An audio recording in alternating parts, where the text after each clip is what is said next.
Amperge convida, com Heloísa Carpena. Sonegação é a conduta de omitir ou esconder dados das autoridades fazendárias a fim de não pagar ou pagar menos impostos. Esse é um assunto que interessa ao Ministério Público duplamente. Primeiro, porque é um crime, né? Então tem uma persecução penal, e também em razão dos seus efeitos sobre a própria administração pública e os serviços que são prestados aos cidadãos. Para falar sobre esse assunto, eu vou conversar hoje com a promotora de justiça Karine Susan Oliveira Gomes. Karine é mestre em Direito da Regulação pela FGV do Rio.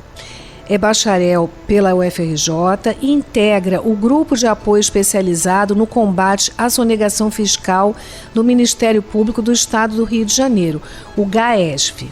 Então, boa tarde, Karine. Obrigada por aceitar o nosso convite. Eu vou começar a nossa entrevista pedindo a você para esclarecer melhor, né, essa definição que eu trouxe e dizer por que o Ministério Público cuida disso, por que esse é um tema importante na instituição. Boa tarde, Heloísa. Boa tarde aos ouvintes. Primeiramente, gostaria de agradecer o convite, de participar aqui do programa e debater, né, um tema de alta relevância para o nosso desenvolvimento regional, econômico, social e também de muita atualidade, né, haja vista todas as mudanças que estão sendo realizadas agora no nosso sistema tributário. E a sonegação fiscal realmente é um tema muito caro e importante para a sociedade, porque é a conduta, né, como você bem falou, de omitir e de reduzir ou suprimir tributos, muitas vezes utilizando-se de algum tipo de fraude, e a sonegação fiscal ela provoca efeitos deletérios na sociedade, né? A começar pela redução da arrecadação, né? Ela afeta a receita pública de uma forma que o Estado tem dificuldades de obter capacidade financeira adequada para realizar suas políticas públicas, né? Políticas públicas importantes para a população, educação, saúde, né? Etc. Um outro efeito perverso da sonegação é o efeito sobre a economia, porque havendo assim, agentes sonegadores no mercado, ele distorce a dinâmica daquele setor ou daquele mercado, criando uma concorrência desleal, e isso cria ou amplia falhas de mercado, né? Por exemplo, com o tempo isso cria um efeito chamado seleção adversa, ou seja, aqueles agentes econômicos que não conseguem competir regularmente com quem está sonegando tributos, acaba ou falindo ou deixando aquela região por uma outra onde haja mais ética no mercado, né? E com o tempo vão ficando só aqueles que estão praticando algum tipo de irregularidade. Também assim impede investimentos, né? Barreira de entrada, novos agentes que queiram investir naquela região ficam inibidos, né, desestimulados. Sim, porque aquele que não paga impostos pode vender com preços mais atraentes, né? Exatamente. E muitas vezes, assim, o que a gente chama assim, da macrocriminalidade fiscal são agentes econômicos que se estabelecem, se implantam em determinada região, tendo a sonegação fiscal como um pilar do modelo de negócio deles. Né? Então, eles movimentam ali os seus negócios, considerando que eles não vão pagar imposto, eles não querem pagar imposto, e utilizam muitas táticas fraudulentas, né? Como utilização de laranjas ou empresas fantasmas, notas fiscais falsas, e, enfim, eles demoram um tempo para serem detectados pelo fisco. Quando são detectados, aquela empresa deixa de existir, né? E eles criam outras. Então, esse tipo de agentes são os mais deletérios para a sociedade. E como é que esses casos chegam até vocês? Você falou que muitas vezes, né, isso passa a gerar efeitos na competição entre as empresas. Pode acontecer que um concorrente venha denunciar ao Ministério Público, às autoridades fazendárias? Isso acontece? Sim, isso pode acontecer, é comum. Nós, do Grupo de Apoio Especializado em Sonegação Fiscal, nós temos duas áreas diferentes de atuação. Uma que é no crime e a outra que é na parte de tutela coletiva, muito voltada para a defesa do patrimônio público, nesse aspecto que se refere mais à receita pública, né? Então, no crime, as denúncias chegam geralmente pela própria Secretaria de Fazenda, quando eles encaminham algum tipo de relatório com auto de infração, demonstrando que ali houve uma supressão de tributos indevida e que pode caracterizar crime, né, ou algum tipo de relatório para fins criminais, e o Ministério Público, a partir daí, instaura a investigação e adota as providências, né, de apuração dos crimes, que podem também ter outros crimes conexos, o que é comum nesse tipo de macrocriminalidade, que é organização criminosa, lavagem de dinheiro, às vezes uma corrupção ativa e passiva. Agora, já na parte da tutela coletiva do patrimônio público, é comum que empresas que estejam se sentindo prejudicadas na concorrência por algum outro agente econômico que recebeu um benefício fiscal direcionado, por exemplo, se sinta prejudicado e resolva recorrer aos órgãos de controle para buscar um equilíbrio, né, naquela relação. Então, é muito comum que eles mesmos noticiem o Ministério Público aquela irregularidade. Entendi. Então, existe uma espécie de parceria, né, entre as autoridades fazendárias e o Ministério Público. Mas não é qualquer devedor de impostos que vai ser, né, vai caracterizar o crime de sonegação. Qual é a diferença? Como é que a gente sabe quando acontece uma situação ou outra? Quando o sujeito está só devendo ou quando ele é um sonegador para efeitos da lei? Esse é um tema bastante espinhoso, né? Demanda aí uma investigação, uma análise do caso concreto para identificar. O devedor eventual é aquele que tem pode estar passando por alguma dificuldade financeira, deixa de recolher tributo por 1, 2, 3 meses, mas ele não tem a intenção de permanecer na inadimplência, né? Em algum momento ele vai regularizar aquilo junto ao fisco. Agora, tem aqueles devedores que realmente eles têm o dolo de não pagar o tributo, né? Como eu falei anteriormente, eles utilizam isso até como base do modelo de negócio deles, né? Então, esse devedor, geralmente ele pratica algum tipo de fraude. Ou ele vai emitir nota fiscal falsa, ou ele vai utilizar de estratégias como barriga de aluguel, vai criar empresas nouteiras, né, que são empresas fantasmas, enfim, vai criar algum tipo de estratégia fraudulenta que o fisco pode identificar isso, né, na apuração dos ilícitos tributários, ele pode identificar isso e aí encaminhar ao Ministério Público para que seja feita a investigação na parte criminal. Né? Agora, um tema muito espinhoso é a definição do devedor quanto mais. Isso. Porque uma das táticas, né, seria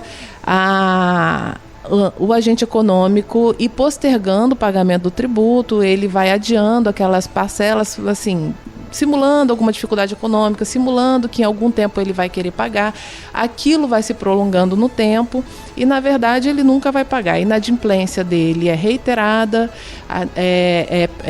quase que permanente, indefinida e não justificada, né? E, para isso, existe uma certa dificuldade de atuação dos órgãos de controle, porque não há uma definição a nível nacional ainda do que seja esse devedor quanto mais, ou seja, ainda não temos critérios objetivos e técnicos para dizer que um devedor que está inadimplente por tantos meses e está acumulando uma dívida de X é, de fato, um devedor quanto mais. Entendi. Isso é feito caso a caso.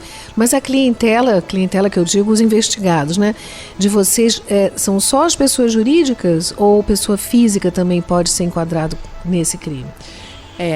Só para dar uma informação em relação ao devedor quanto mais, a gente hoje, atualmente, está em discussão também um projeto de lei no Senado para a caracterização do devedor quanto mais, o que vai ser assim, muito relevante e importante para dar segurança jurídica para os próprios contribuintes, para a administração tributária e para o Ministério Público também, que atua nessa ponta. Né? É um novo crime.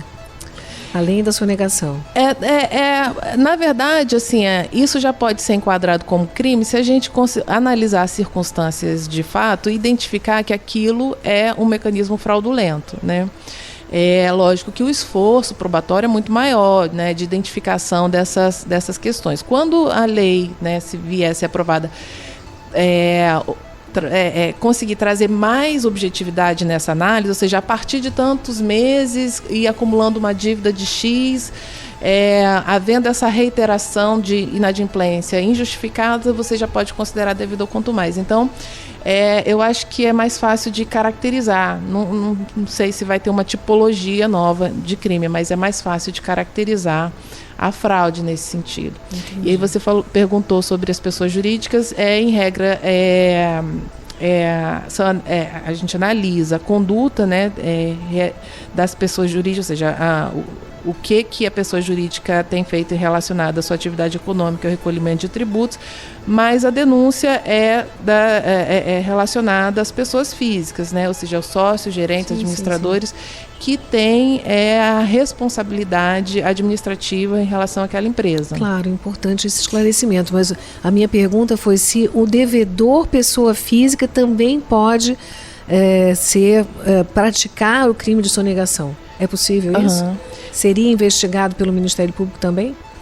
No UHS, que a gente atua com critérios específicos de lesividade, complexidade e assim, interesse social, né? Então, geralmente a gente faz investigações relacionadas a pessoas jurídicas mesmo, porque o maior volume é o ICMS. Né, que é o imposto estadual. Isso, que é o imposto estadual. Então, assim, são pessoas jurídicas, né, que estão realizando negócios e pagando que incide sobre eles a obrigação de recolher o ICMS. Mesma coisa com o ISS, outro tipo, né, assim, de tributo. No HS, geralmente são as pessoas jurídicas mesmo. Entendo. Mas há também o trabalho dos promotores naturais, vamos dizer, que podem pedir auxílio ao grupo. É assim que funciona? Sim, o HS funciona dessa forma, por auxílio. A atribuição natural é do promotor de justiça, geralmente de uma promotoria de investigação penal ou da tutela coletiva, né, de proteção do patrimônio público. E havendo esses critérios de lesividade, relevância, complexidade, eles podem pedir auxílio para o grupo e, uma vez o auxílio deferido, a gente faz a apuração, investigação, denúncia ou propositura de ações civis, se for o caso. E como é que o grupo está constituído? Vocês têm um apoio técnico? Como é que funciona na prática? Sim, atualmente nós somos 4 promotores de justiça e temos sim um quadro de técnicos que ajudam nas análises tributárias, né, nas análises econômicas, enfim, em todas as análises técnicas que a gente precisa fazer em relação a esses casos. É fundamental esse apoio porque nessa área é necessário que haja assim, uma soma de expertises, né? Porque é muito complexo, é multifacetado, perpassa por diversas áreas do conhecimento. E é muito importante que a gente tenha, né, pessoas com essas habilidades e esses conhecimentos para poder ajudar ali a decodificar, né, as questões tributárias. Imagina, o nosso sistema tributário atualmente, estamos mudando, né, e vai melhorar, né, mas atualmente ele é muito complexo. Então, assim, para entender toda a dinâmica disso, né, às vezes o que está nas entrelinhas ali de um benefício fiscal, como que aquilo vai repercutir socialmente, quais são as consequências, a gente precisa muito, por exemplo, de um auditor fiscal. É fundamental que a gente tenha ali o apoio de um auditor fiscal para poder fazer essa análise. E atualmente o grupo já teve, assim, o GAES iniciou com o auditor fiscal, que ficou no grupo durante muito tempo, mas atualmente ele voltou para a Secretaria de Fazenda, mas a gente ainda está ali em negociação para ver se a gente consegue esse apoio. Agora vamos falar de casos mais concretos, né? Eu sei que vocês têm no GAESF linhas de atuação, né, em determinados setores e com destaque para o caso dos combustíveis, né? Então fala um pouco desse acordo de cooperação que existe entre o CNMP e o Instituto Combustível Legal e os desdobramentos, né, que esse caso, né, o caso dos combustíveis, pode trazer para economia como um todo e para a nossa sociedade. Esse de fato é um setor muito importante para a economia, né? O combustível ele perpassa por todos os outros setores, então ele vai criar efeitos diretos dentro do próprio setor e efeitos indiretos em outros setores, e é um dos setores assim onde se mais identifica a sonegação fiscal. Isso é esperado, né? Assim, mundialmente falando, assim, aqueles setores onde tem os impostos são mais altos, ou o produto é fungível, ou seja, assim, havendo, por exemplo, um roubo de carga de combustível, colocando num posto, depois de 2 horas, se aquilo foi vendido, ou seja, a gente perde o rastro, né? Então, assim, setores que têm alta tributação, com produtos fungíveis, como combustível, bebida, cigarro, geralmente atraem pessoas que buscam esse tipo de vantagens ilícitas, né, de competir com base em sonegação fiscal. Então, por isso, assim, a gente tem um olhar assim, muito atento ao setor de combustível, tem muitos casos também, tanto na área criminal quanto no cível. E o próprio mercado se organiza para que haja mais ética concorrencial nesse sentido, né? O Instituto Combustível Legal é um desses exemplos, né? É uma reunião de empresas que atuam no setor, que buscam estar ali interagindo, dialogando com os órgãos de controle, com o legislativo, com o executivo, para melhorar as condições concorrenciais. E eles têm um termo de cooperação com o CNMP, que o Ministério Público do Rio aderiu, e a gente participa também com muitas iniciativas preventivas, até de participação em eventos, treinamentos, divulgação, até uma atuação assim, junto aos órgãos legislativos, né, para aperfeiçoar a legislação nesse sentido. Então, é uma parceria importante. Aliás, tudo nesse setor a gente precisa atuar de forma integrada e com cooperação, tanto com a sociedade civil, né, com o mercado, com os agentes econômicos, quanto com as outras instituições, com os órgãos públicos, como a Secretaria de Fazenda, como a Procuradoria do Estado, como a Delegacia Fazendária. Então, ou seja, são atribuições diversas que lógico, que se a gente somar forças, a gente consegue um efeito muito melhor no combate à sonegação fiscal. Sim. O Instituto, então, acontece um compartilhamento de informações, mas eles não fazem, nem poderiam, né, porque não são autoridades, a própria fiscalização. Né? Quem faz? Não, eles não fazem a fiscalização, e o compartimento de informação informação de dados gerais, né? Obviamente eles não têm dados fiscais, eles não têm nada relacionado a isso, é mais conhecimento mesmo de análise de mercado dentro das atribuições do que eles fazem. A apuração, quem faz geralmente é a Secretaria de Fazenda. Mas existe também uma delegacia, né? Especializada. Sim, existe uma delegacia especializada, que é a Delegacia Fazendária, que atua também na apuração de crimes contra a ordem tributária. Né? Então, havendo ali fraudes nesse sentido, a Delegacia Fazendária pode também fazer investigação de forma autônoma, né? Depois encaminhando ao Ministério Público, e muitas vezes acontece mesmo um trabalho conjunto, onde o Ministério Público e a Delegacia de Fazendária, elas estabelecem estratégias ali em comum e conversam durante a investigação. Fazem inquéritos, né, como qualquer outra delegacia, e remetem ao Ministério Público para acompanhamento. E na área civil, como é que é a atuação do GAESP? Você pode dar um exemplo para a gente? Sim, na área civil nós temos alguns eixos estratégicos, né? Por exemplo, uma atuação assim, bastante relevante na questão de benefícios fiscais. Temos uma atuação em relação a receitas não tributárias também, como royalties e participação especial, porque é uma receita extremamente relevante para o Estado do Rio de Janeiro. Então, em alguns casos de irregularidades pontuais, nós temos ações em relação a isso também. Temos o projeto Saúde Fiscal, que é um projeto que dá suporte às promotorias de justiça de patrimônio público para que elas atuem junto à administração tributária dos municípios, visando melhorar a eficiência arrecadatória de impostos municipais, como IPTU, como ISS. É muito comum, por exemplo, que esses municípios eles fiquem dependentes das transferências, né, de receitas, tanto da União quanto do Estado, e deixam de trabalhar os seus impostos, né, próprios. Uhum. Então, assim, é muito comum mesmo que eles não atualizem a planta genérica de valores, o cadastro imobiliário, o IPTU, por exemplo, fica defasado durante 20, 30 anos, né, o município perde muitas receitas relacionadas àquilo. Então, e é um ônus político, né? A gente tem que também considerar a realidade, que para o prefeito resolver isso, ele acaba criando um ônus político, e inevitavelmente, se você atualizar o imposto, vai vir uma carga tributária maior para o contribuinte. Não que ele aumentou o imposto, mas ele só atualizou, né? Então, é preciso que os órgãos de controle estejam atuando também junto às prefeituras para que isso aconteça. E o Ministério Público também, na parte da tela coletiva, faz esse suporte. É interessante porque, falando assim, a gente pensa, não parece um interesse da sociedade, porque ninguém gosta de pagar imposto, né? Inclusive, se não fosse, né, se fosse bom, não se chamaria imposto, teria um outro nome. Mas o desdobramento disso é relevante para a sociedade, porque se a gente está pagando,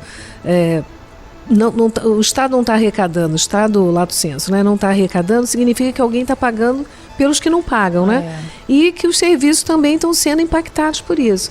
Dá para perceber esses impactos assim concretamente nas falhas de arrecadação ou nessa, né, na disseminação de um ambiente de sonegação? Sim, com certeza. Isso é muito interessante, realmente, que ninguém gosta de pagar tributo, mas a gente fala que o tributo é o preço que se paga por uma sociedade civilizada, né?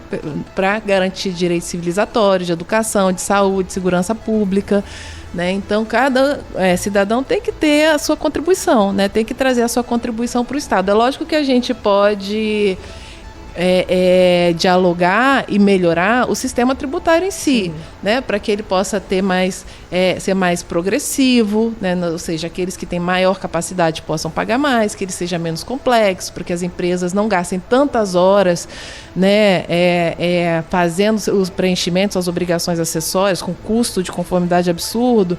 Então, ou seja, lógico que o sistema tributário pode melhorar, e eu acho que é isso, né, estamos caminhando nesse sentido. Mas, de fato, pagar tributo é um dever de todo cidadão se quer viver numa sociedade civilizada. E um ambiente de sonegação, ele realmente cria esses efeitos deletérios, né? Como foi falado.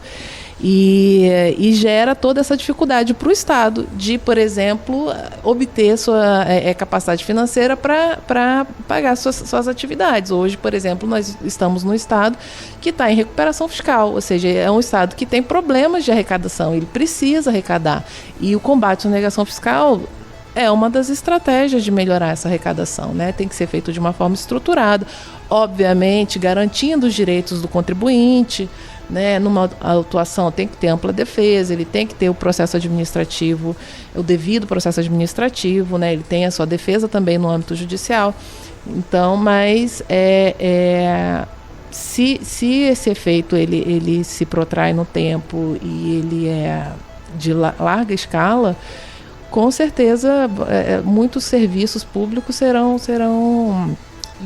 impactados. Esse assunto está na ordem do dia, né, Karine? Está se discutindo nesse momento, né, no Congresso Nacional, a redução, né, do imposto de renda para baixa renda e um aumento para as pessoas de maior poder aquisitivo. Então, justiça fiscal e justiça social estão relacionados, né, diretamente. Sim, com certeza, estão relacionados, porque o sistema atual, da forma que ele está desenhado, ele é um sistema regressivo. Existe mesmo, assim, estudos que dizem que o nosso sistema atual é um dos piores do mundo, né? E, na verdade, porque e isso é muito assim, como a forma como ele é desenhado. Ele é muito baseado no consumo, né, no trabalho e, digamos assim, menos tributado na renda e no patrimônio, né? Então isso faz um efeito perverso de que quem ganha menos paga mais,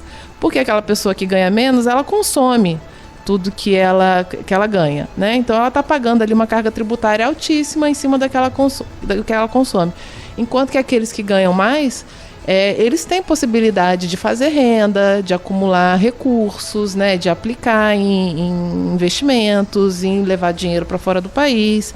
E com isso eles tiram uma boa parte da tributação desses valores. E foi esse espírito que inspirou a reforma tributária, né, que é recente.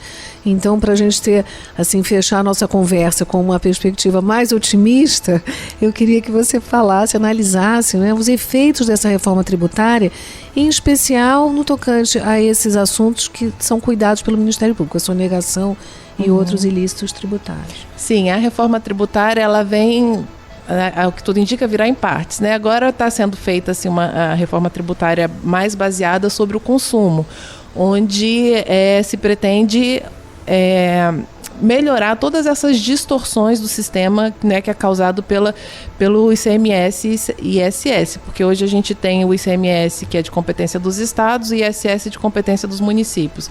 Ou seja, são mais de 5.500 municípios que fazem legislações sobre ISS. Mais de 27, né, são 27 estados que fazem legislação sobre o ICMS. Então, você imagina a complexidade desse sistema, né? E cada administração tributária atuando de uma forma.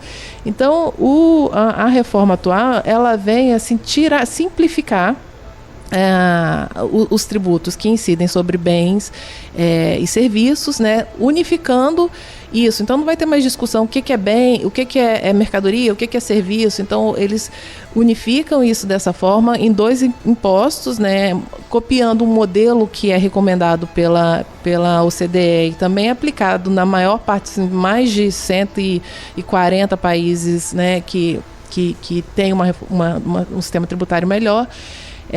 Que é o IVA, né, que é um imposto sobre valor agregado. Então, vai ser feito de uma forma em que os tributos federais hoje, PIS, COFINS e IPI, vão ficar numa sigla chamada CBS, que é a Contribuição de Bens e Serviços, e os impostos de ICMS e ISS vão ser da IBS, que é o Imposto sobre Bens e Serviços, né? Isso vai ser gerido